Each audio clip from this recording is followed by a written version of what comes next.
Hey guys, welcome to Tech Trick Tutorials, and in today's video I'm going to teach you how to delete a Temu account permanently. Now you know, a lot of people have been having a hard time trying to figure out how to actually uninstall and potentially, delete their account permanently. Well, the answer to this is two answers actually. You just have to switch account, or you just go ahead and uninstall the application itself. You could sign out.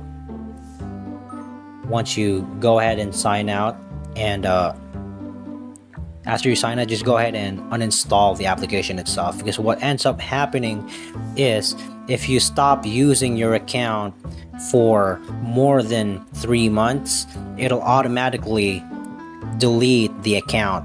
The Temu account will automatically delete itself eventually. So hence why some of the applications available in the other countries do not have the option where you have to, you could delete it permanently.